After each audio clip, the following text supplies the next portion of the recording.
Hello प्यारे बच्चों, नमस्ते। कैसे हैं आप सभी? उम्मीद है कि आप सभी ठीक होंगे, स्वस्थ होंगे।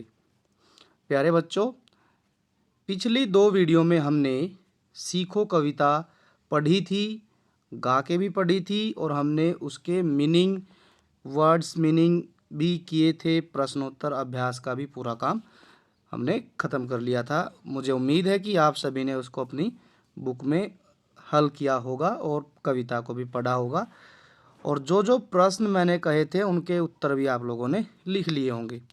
मुझे उम्मीद है कि आप चैनल पर बने हुए हैं और आप वीडियो को देख भी रहे हैं। तो अब हम आज एक नया लेसन पाठ 2 शुरू करेंगे। आपके घर में कहीं न कहीं आपने कभी न कभी कोई छोटा मोटा जो है कीड़ा देखा होगा। जैसे आपने मकोड़ा, कभी कभार तितली अपने घर के आसपास, या फिर कई बार ततैयाँ, भर। और हमारे घर में अक्सर गर्मी के मौसम में छोटी छोटी चींटियाँ दिखाई देती हैं, कभी काली चींटी, कभी लाल चींटी। तो आपको कभी अनुभव भी हुआ होगा चींटी के साथ में अपने जीवन में। तो हमारे घर में हमने बहुत बार देखी है। कभी चींटी हमने देखी है मीठे के आसपास देखी है, या फिर कहीं लाइन बना के चींटी दीवार पर चढ़ रही है। ठीक है, इस तरीके से हमने चींटी को देखा है। आज की जो कविता है बच्चों, ये मज़ेदार कविता है और ये चींटी के ही बारे में है। तो हम देखते हैं कि हम अपनी प्रकृति में चींटी से क्या सीख सकते हैं। मुझे लगता है कि कई बारी चींटी ने आपको हल्का फुल्का कहीं ना कहीं काट भी लिया होगा। ठीक है, हम गुस्सा भी हो गए होंगे जब चींटी काट लेती है, हाथ पर पैर पर निशान भी पड़ जाता है। ठीक है, तो आज हम उस चींटी से ही कुछ न कुछ सीखने जा रहे हैं। अब हम इस कविता को पढ़ते हैं और समझने का प्रयास करते हैं। पहले हम पढ़ेंगे और इसमें आए शब्दों का अर्थ जानेंगे कि चींटी क्या कहना चाह रही है। शुरू करते हैं। आनंदमयी कविता है, तो मेरे साथ आप सभी भी गाएंगे। हर पल चलती जाती चींटी, श्रम का राग सुनाती चींटी। कड़ी धूप हो या हो वर्षा, दाना चुनकर लाती चींटी। अब यहाँ पर हम समझते हैं कि इन पंक्तियों में, कविता की इन लाइनों में क्या समझाया गया है। इसमें कवि ने लिखा है बच्चों कि जो चींटी है हर पल चलती जाती रहती है। पल मतलब हर क्षण, पल का मतलब क्या होता है? क्षण। हर पल हर क्षण चींटी चलती जाती है, आगे बढ़ती रहती है। और श्रम का राग, श्रम का मतलब होता है बच्चों, श्रम मतलब होती है श्रम, मेहनत। श्रम मतलब मेहनत, और मेहनत हो गया। और राग का मतलब होता है एक प्रकार का गीत है। राग मतलब क्या होता है? एक प्रकार का गीत। श्रम का गीत सुनाती चींटी। कड़ी धूप हो या हो वर्षा, कड़ी मतलब बहुत तेज, कड़ी का मतलब होता है तेज। धूप हो या हो वर्षा मतलब बारिश। बारिश में छोटे ई की मात्रा आएगी बच्चों। आप कई बारी गलती कर देते हैं, थोड़ा सा कंफ्यूज हो जाते हैं कि बारिश में बड़े ई की मात्रा लगा देते हैं, वो गलत हो जाता है। तो हमने छोटी ई की मात्रा लगानी है। कविता में लिखा है कि या तेज बारिश हो या कड़ी धूप हो, लेकिन फिर भी चींटी क्या करती है? दाना चुगकर लाती चींटी। सचमुच कैसी कलाकार है, घर को खूब सजाती चींटी। देखो, चींटी को इन लाइनों में कलाकार कहा गया है। क्यों? क्योंकि चींटी में एक ज़बरदस्त कलाकारी होती है, एक ज़बरदस्त अदा है चींटी के पास कि वो अपना घर बड़े ही सुंदर तरीके से बनाती है और उसको अच्छे से बना के उसको सजाती है। ठीक है, इसीलिए चींटी को कलाकार कहा गया है। अब क्या है? छोटा तन पर बड़े इरादे। तन का मतलब होता है शरीर। तन का मतलब क्या होता है? शरीर। छोटा तन है, छोटा शरीर है, लेकिन इरादे, लक्ष्य, लक्ष्य कैसे हैं? बड़े बड़े हैं। लक्ष्य कैसे हैं? बड़े बड़े। छोटा शरीर है, बड़े इरादे हैं, लक्ष्य बड़े हैं। नहीं कभी घबराती चींटी, और चींटी कभी नहीं घबराती है। ठीक है, नन्हे नन्हे पैर बढ़ाकर, नन्हे मतलब छोटे, नन्हे मतलब छोटे छोटे पैर बढ़ाकर पर्वत पर चढ़ जाती चींटी। देखो बच्चों, चींटी में कितना साहस है, ठीक है, कितनी वीरता है चींटी में कि वो छोटी सी है लेकिन अपने छोटे छोटे पैरों से बढ़ती चली जाती है और वह पर्वत जितने ऊंचे भी चढ़ जाती है। बिल्कुल उसके सामने पर्वत भी उस छोटा पड़ जाता है। हम लोगों ने देखा होगा अपने घर के आसपास कैसे चींटियां लाइन बना के ऊपर की छत तक पहुंच जाती है, ठीक है। इसलिए चींटी कभी घबराती नहीं है और एकदम साहसी निडर होके, ठीक है, आगे बढ़ती रहती। काम बड़े करके दिखलाती, जहाँ कहीं अड़ जाती चींटी, और चींटी जहाँ अड़ जाती है वहाँ पर बड़े बड़े काम कर देती है। आप लोगों ने देखा होगा बच्चों अपने घर में भी कि चींटी जो है वो कई बार अपने से बड़ा बड़ा सामान उठा लेती है। देखेंगे आप, चींटी का शरीर छोटा सा होता है लेकिन वह शक्कर का, गुड़ का या फिर कोई मिठाई का या चीनी, अपने से बड़ा वो चीनी का टुकड़ा उठाकर चल देती है। आप लोगों ने आसपास देखा होगा अनाज होता है, गेहूं होता है, गेहूं को भी उठा के और चल देती है चींटी, ठीक है। देखो कितना छोटा सा शरीर है लेकिन कितना बड़ा दाना वो उठा लेती है। और जब कहीं काम बड़े बड़े करने की बात आती है तो बड़े डट के अड़ के काम करके दिखाती है। मेहनत ही पूजा है प्रभु की, हमको यही सिखाती चींटी। चींटी क्या सिखाती है हमें कि मेहनत ही पूजा है, ठीक है। क्या है, हमें मेहनत ही करनी पड़ेगी। प्रभु की पूजा होती है मेहनत करने से, ठीक है, श्रम करने से, परिश्रम करने से ही हमारा काम चल सकता है और हम जीवन में आगे बढ़ सकते हैं। यह सीख हमें चींटी सिखाती है।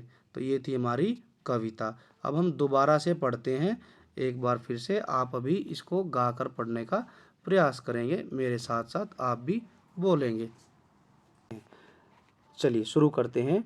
हर पल चलती जाती चींटी, श्रम का राग सुनाती चींटी। कड़ी धूप हो या हो वर्षा, दाना चुग कर लाती चींटी। दाना चुग कर लाती चींटी, सचमुच कैसी कलाकार है।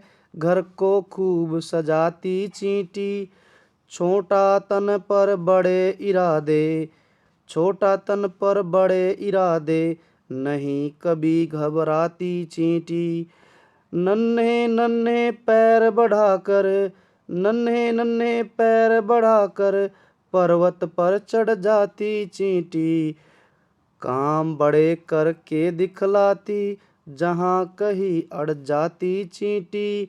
मेहनत ही पूजा है प्रभु की, हमको यही सिखाती चींटी। मेहनत ही है पूजा प्रभु की, मेहनत ही पूजा है प्रभु की, हमको यही सिखाती चींटी। हमको यही सिखाती चींटी, श्रम का राग सुनाती चींटी। तो ये थी हमारी कविता बच्चों। मुझे उम्मीद है कि आप सभी को यह कविता सुनकर मज़ा आया होगा। अब हम बात करते हैं कुछ प्रश्नों की। कविता से संबंधित है बातचीत के लिए प्रश्न।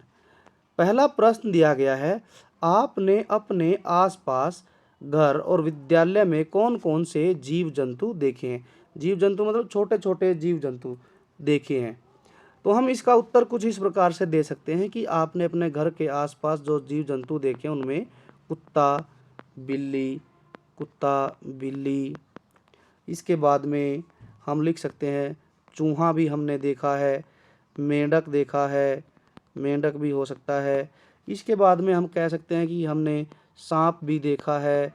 इसके बाद हम कह सकते हैं गाय, भैंस, ठीक है। कुछ छोटे जीव जंतु देखे, कुछ बड़े जीव जंतु देखे, ठीक है। गाय, भैंस, बकरी, ठीक है, भेड़।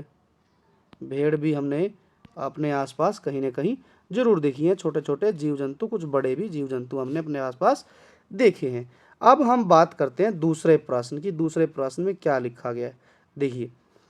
आपने सबसे छोटा जीव, सबसे छोटा कौन सा कीट देखा है और कहाँ देखा है। तो हम इसमें बच्चों लिख सकते हैं, जैसे अभी आप लोगों ने अपने आसपास, अभी जैसे गर्मियों का मौसम है तो हम दिन भर अपने आसपास सबसे छोटा जीव मच्छर देखते हैं। इसके अलावा भी हम लोगों ने बहुत सारे जीव देखे हैं, जैसे फूलों के आसपास तितली को मंडराते देखा है, छोटा जीव हो गया ये भी। इसके बाद में मधुमक्खी भी हो सकती है, मधुमक्खी मधुमक्खी हो सकती है। इसके अलावा हम कह सकते हैं घर में चींटी तो देखी ही है हमने, चींटी। एक हमारे आसपास घर में कभी कभी मकोड़ा भी निकल जाता है, ठीक है। इसके अलावा हमने ततैयाँ, भर, ठीक है, ततैयाँ, भर, तो ढेर सारे छोटे छोटे जीव हमने अपने आसपास देखे हैं। इसमें से आप बता सकते हैं कौन सा आपने कहाँ देखा। जैसे मच्छर हम अपने घर में, बाहर पार्क में देखते हैं, तितली हमने पार्क में देखी, ठीक है, मधुमक्खी हमने आसपास के पेड़ पौधों पे देखी है। तो इस तरीके से हम नाम लिख सकते हैं। अब हम आगे बढ़ते हैं। तीसरा प्रश्न, आपने चींटी के अतिरिक्त और कौन कौन से श्रम करने वाले जीव देखे हैं? श्रम श्रम मतलब मेहनत करने वाले जीव कौन कौन से देखे हैं? तो मेहनत कई सारे करते हैं चींटी के अतिरिक्त। जैसे हम कह सकते हैं तितली हो गई, तितली है, तितली मेहनत करती है। भंवरा है, पिछले लेसन में, पिछले पाठ में भौरे का जिक्र आया है, तो हम भंवरा भी लिख सकते हैं। इसके अलावा हम जैसे चिड़िया भी कह सकते हैं, चिड़िया भी मेहनत करती है, घोंसला बनाती है, अपने बच्चों की देखभाल करती है। तो इसके अलावा प्यारे बच्चों, आपके जो दिमाग में आ रहा है, आपकी समझ में आ रहा है, जैसे मधुमक्खी मेहनत करती है, ठीक है, और तितली मेहनत करती है। आपने आसपास देखा होगा चिड़िया, कबूतर, गधा, घोड़ा, ये सब मेहनत करने वाले मतलब जीव हैं, तो आपने आसपास देखे हैं। अब हम अगला प्रश्न पढ़ते हैं। नन्ही चींटी के बारे में अपना कोई अनुभव साझा कीजिए। ये प्रश्न आप लोगों पर छोड़ दिया जाता है कि नन्ही चींटी के बारे में आपका अनुभव क्या रहा। मैं यदि बात करूं अपने अनुभव के बारे में, तो मैं ये लिख सकता हूं क्या अनुभव रहा कि मैंने, ठीक है, मैंने एक बार मिठाई का डिब्बा रखा, है ना, बाहर रखा तो ढेर सारी चींटियां आ गई, तो ढेर सारी चींटियां डिब्बे पर आ गई, क्योंकि चींटी को मीठा पसंद होता है। ठीक है, आप ऐसे भी लिख सकते हैं कि एक बार मैं सो रहा था तो चींटी ने मुझे काट लिया। मेरे पापा जब मिठाई लाए, अगले दिन उसमें ढेर सारी चींटियां पाई। तो इस तरीके से आप कुछ भी अपना वाक्य लिख सकते हैं। आगे बढ़ते हैं। कविता से आगे क्या लिखा गया है देखते हैं, प्रयास करते हैं सॉल्व करने के लिए। नीचे कुछ वस्तुओं के चित्र दिए गए हैं। क्या दिए गए हैं बच्चों? कुछ वस्तुओं के चित्र बने हैं। बताइए चींटियां किसे खाना चाहेंगी? उस पर जो है स्माइली का चिन्ह बनाना है। ऐसे करके हमने स्माइली का चिन्ह बना देना है। चलिए शुरू करते हैं। तो पहला चित्र है लड्डू तो बिल्कुल पसंद है, क्योंकि लड्डू कैसा होता है? मीठा होता है। लड्डू पर हमने स्माइली का निशान बना दिया है। करेला तो पसंद नहीं होता है, आप सभी भी जानते हैं करेला कैसा होता है। बाप रे, करेले का नाम लेते ही तो हमारे को भी मुंह में कड़वाहट महसूस होती है। गेहूं के दानों को चींटी जो है उठा ले जाती है और उसको खींचकर अपने घर पर पहुंचा लेती है। ठीक है, चीनी तो है ही, चीनी तो उसको सबसे पसंद है, तो हम यहाँ पर स्माइली बना देंगे। शहद के पास भी हम स्माइली बना देंगे। ठीक है, सूखी पत्तियाँ नहीं पसंद है, चींटी को सूखी पत्तियाँ नहीं पसंद है। तो यहाँ पर 6 चित्र दिए गए थे, 6 चित्र में से लड्डू पसंद है, चीनी पसंद है, शहद और गेहूं के दाने, इन सब पर हमने जो है स्माइली फेस बना दिया है। आगे बढ़ते हैं। आगे क्या लिखा है? दूसरा प्रश्न है बच्चों, निम्नलिखित पंक्तियों को पूरा कीजिए। क्या है पंक्तियाँ? घर को पहली पंक्ति है, पर्वत पर दूसरी है, दाना चुगकर तीसरी पंक्ति है, और श्रम का राग चौथी पंक्ति है। तो हम इन सबको पूरा करते हैं। घर को तो क्या लिखना है यहाँ पर? ऊपर देखा ही था हमने, कविता पढ़ी थी, तो हम लिख सकते हैं घर को खूब सजाती चींटी। घर को खूब सजाती चींटी, यहाँ पर हम लिख देंगे। देखो बच्चों, यहाँ यदि बुक में भरने को कहा जाए तो आप बुक में भर सकते हैं, नहीं तो आप अपनी कॉपी में लिख सकते हैं, नोटबुक में भी लिख सकते हैं। पर्वत पर चढ़ जाती चींटी, पर्वत पर चढ़ जाती चींटी, यहाँ पर हम ये लिख देंगे इसका उत्तर। दाना चुगकर लाती चींटी, दाना चुगकर लाती चींटी, और अंतिम जो बच गया है, श्रम का राग सुनाती चींटी, श्रम का राग सुनाती चींटी। तो इस तरीके से हम यहाँ पर खाली स्थान भर देंगे। आगे बढ़ते हैं, आगे क्या दिया गया है। कविता के अनुसार, कविता के अनुसार चींटी हमको क्या क्या करना सिखाती है। आप लोगों ने कविता पढ़ी है, मैंने भी आप लोगों को पढ़ के सुनाई है, एक बार आपको मीनिंग के साथ समझाया है और दूसरी बार गा के हमने पढ़ा है। तो हम शुरू करते हैं कि चींटी ने हमें क्या क्या सिखाया। पहली बात यहाँ एक में लिखा गया है, कभी नहीं घबराना है। सही बात है, चींटी ने कहा है कि चाहे कितनी भी कठिन स्थिति आए, घबराना नहीं है। दूसरी बात है, चींटी ने यहाँ लिख देंगे हम, चींटी ने श्रम का राग सुनाया है, तो मतलब चींटी हमें मेहनत करना सिखाती है, चींटी हमें मेहनत करना सिखाती है। दूसरी बात क्या है, यहाँ लिखते हैं, चींटी ने कहा है, क्या कहा है, बड़े लक्ष्य रखने हैं, बड़े इरादे रखना, बड़े लक्ष्य रखना, बड़े इरादे रखना। और इसके अलग क्या लिख सकते हैं हम, चींटी ने ये भी कहा है, जीवन में आगे बढ़ना, जीवन में आगे बढ़ना है, जीवन में आगे बढ़ना है, सदैव आगे बढ़ते रहना है। तो ये चार बातें हम यहाँ पर लिख सकते हैं। बाकी इसके अलावा आपको जो भी समझ आता है कि चींटी से हमें ये सीखने को मिलता है, तो आप मेरे प्यारे बच्चों उसको लिख सकते हैं। आगे बढ़ते हैं, भाषा की बात। भाषा की बात में क्या दिया गया है, चलो पढ़ के देखते हैं क्या दिया गया है। कविता में चींटी को क्या क्या कहा गया है। पहला लिखा गया है कलाकार, बिल्कुल सही है, क्योंकि चींटी कलाकार है, वो बड़ा सुंदर घर बनाती है। अब एक जगह लिखा गया था कि श्रम का राग सुनाती चींटी, राग मतलब गीत, और गीत कौन सुनाता है, गीतकार, गीत कौन सुनाता है, गीतकार, तो गीतकार भी है चींटी। या हम ऐसे लिख सकते हैं संगीतकार, ठीक है, गायक है, गीतकार है, ठीक है। इसके अलावा हम क्या लिख सकते हैं, पर्वत पर चढ़ जाती चींटी है, तो पर्वत पर चढ़ने वाले कौन होते हैं, पर्वतारोही, पर्वत पर चढ़ने वाले कौन होते हैं, पर्वतारोही, तो चींटी को हम पर्वतारोही भी कह सकते हैं। इसके अलावा चींटी मेहनत करती है, तो हम चींटी को मेहनती भी कह सकते हैं, चींटी को मेहनती भी कहा जा सकता है। ये प्रश्न भी सोल्व हो गया है, हल हो गया है। तो अब क्या करना है, अगला प्रश्न है, कितनी बार आई चींटी, कितनी बार आई चींटी। क्या है प्रश्न, सभी मेरे साथ पढ़ेंगे। चींटी कविता में चींटी शब्द कितनी बार आया है, इन्हें गिने और उतनी ही चींटियां बनाकर इस पंक्ति को पूरा करें। चलो एक बार फिर हम पीछे जाते हैं कविता के पेज पर। आप भी अपनी किताब पर जाइए जहाँ कविता लिखी गई है, और हम गिनती करके देखते हैं चींटी शब्द कितनी बार आया है कविता में। देखिए, पहली बार यहाँ है, इसी के नीचे बार दूसरी बार, फिर यहाँ तीसरी बार लिखा गया है, यहाँ चौथी बार चींटी शब्द है, इधर पांचवी बार है, एक इधर छठी बार चींटी लिखा गया है, सातवीं बार यहाँ पर है, और आठवीं बार यहाँ पर। चींटी शब्द कविता में 8 बार आया है। तो मेरे प्यारे प्यारे बच्चों, आप सभी भी यहाँ लिखेंगे, कविता में 8 बार चींटी शब्द आया है। कितनी बार आया है, 8 बार।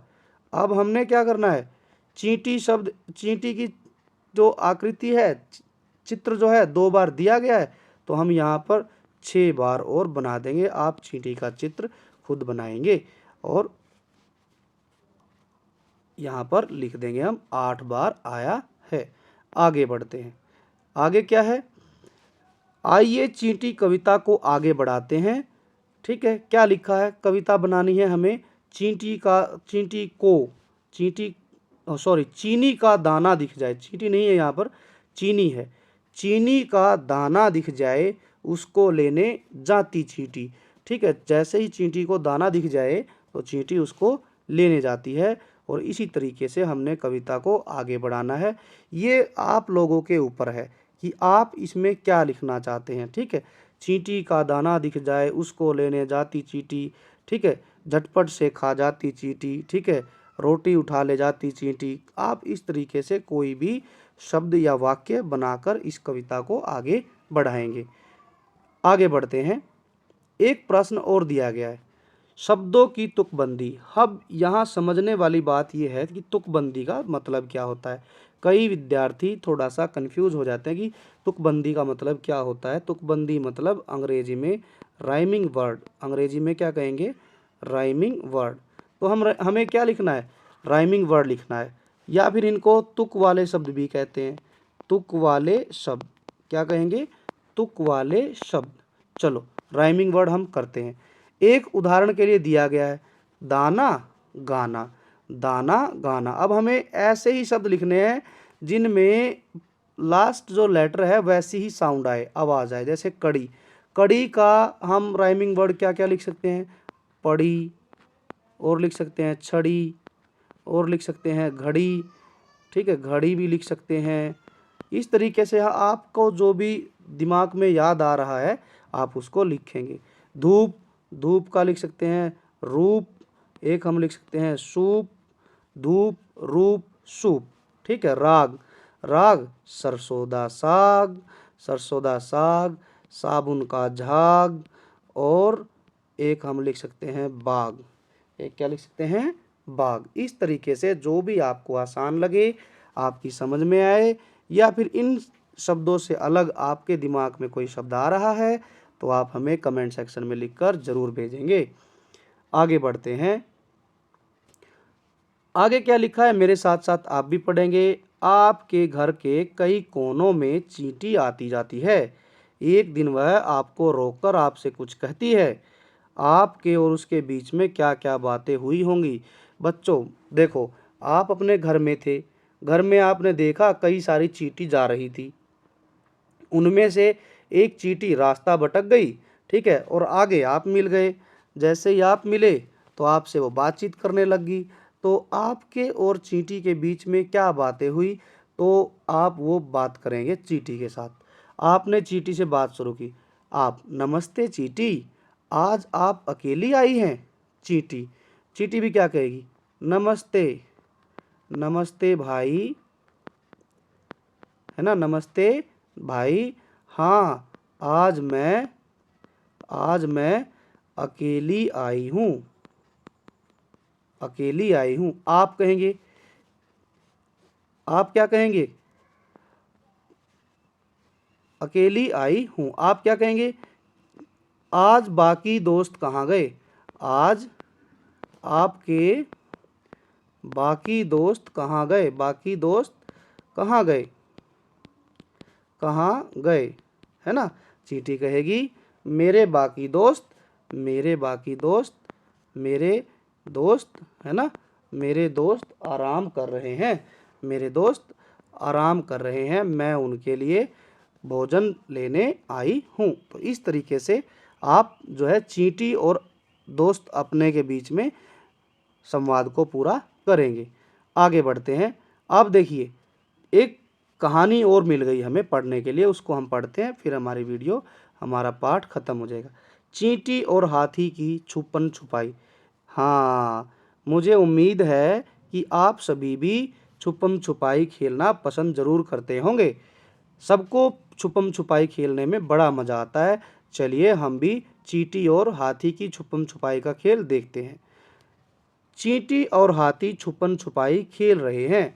चींटी को एकदम पता चल जाता है कि हाथी कहाँ छुपा है। कैसे पता चल गया, ठीक है, आप बताएंगे मुझे कि भाई चींटी को एकदम से अचानक कैसे पता चल गया कि हाथी कहाँ छिपा हुआ है। हाँ, बिल्कुल सही, एकदम सही सोच रहे हैं, क्योंकि चींटी का जो शरीर का आकार है वह बहुत बड़ा है। ठीक है, जहाँ भी छिपेगा तो उसका शरीर बड़ा होने की वजह से वो दिख जाएगा, इसीलिए चींटी को जल्दी ही पता चल गया। आगे चलते हैं। अब चींटी की बारी आती है छिपने की। अब हाथी उसको ढूंढेगा। जब चींटी एक मंदिर के भीतर छिपती है तो हाथी भी उसे एकदम ढूंढ लेता है। बताइए हाथी को कैसे पता चला कि चींटी मंदिर में छिपी है? ये तो बड़ा मज़ेदार प्रश्न आ गया है। ठीक है, कहानी की कहानी सुन ली हम लोगों ने छोटी सी, और हमारे लिए एक प्रश्न भी मिल गया है कि हाथी ने चींटी को मंदिर में कैसे ढूंढा। ठीक है, कैसे पता लगाया कि चींटी मंदिर के पीछे छिपी हुई है। हम इसका उत्तर कमेंट सेक्शन में लिखकर भेजेंगे। ये बड़ा ही अच्छा प्रश्न है और आप सोचेंगे और आप इसका आंसर सोचने का प्रयास करेंगे और हमें कमेंट सेक्शन के माध्यम से आप इसका उत्तर भी देने का प्रयास करेंगे। तो ये था हमारा जो है हमारी कहानी, और इससे पहले हमने कविता को पढ़ा, इसके अभ्यास प्रश्न उत्तर को भी हमने समझा। एक बार फिर से हम जल्दी जल्दी चलते चलते इसके जो है शब्दार्थ को हम पढ़ते हैं, डिस्कस करते हैं। पहला शब्द है पल। पल का मतलब क्षण। श्रम। श्रम का मतलब मेहनत। राग का मतलब एक प्रकार का गीत। कड़ी मतलब तेज। वर्षा मतलब बारिश। दाना चुग कर लाती चींटी। घर को खूब सजाती चींटी। कलाकार है, चींटी को कलाकार कहा गया है। छोटा तन पर बड़े इरादे। तन का मतलब शरीर होता है, इरादा मतलब लक्ष्य होता है। नन्हे नन्हे छोटे छोटे। नन्हे नन्हे का मतलब होता है छोटे छोटे। पर्वत मतलब पहाड़। चींटियां पहाड़ पर भी चढ़ जाती हैं। काम बड़े करके दिखलाती है, और जहाँ कहीं अड़ जाती चींटी, जहाँ चींटी अड़ जाती है वहाँ बड़े बड़े काम करके दिखाती है। और चींटी हमें समझाती है कि काम ही पूजा है। भगवान की पूजा क्या है? मेहनत करना ही सबसे बड़े भगवान की पूजा है। तो ये हमें चींटी के द्वारा सीखने को मिलता है। अब एक सूचना है कि यदि आप इस चैनल पर इस कविता को पहली बार देख रहे हैं तो आप इस चैनल को सब्सक्राइब करें। यदि आपको ये वीडियो पसंद आई है, लाइक करें, अपने दोस्तों के साथ शेयर करें, और कमेंट करना तो बिल्कुल भी नहीं भूलें। और इस वीडियो को ज़्यादा से ज़्यादा अपने दोस्तों के साथ शेयर करें, और कमेंट करना बिल्कुल ना भूलें। चलिए मिलेंगे किसी और वीडियो के साथ, अगले लेसन के साथ। तब तक के लिए आप खूब पढ़ते रहिए, कविता को पढ़िए, अभ्यास प्रश्नोत्तर की प्रैक्टिस कीजिए, और फिर हम मिलेंगे तीसरे लेसन के साथ में। तब तक के लिए बाय बाय, धन्यवाद।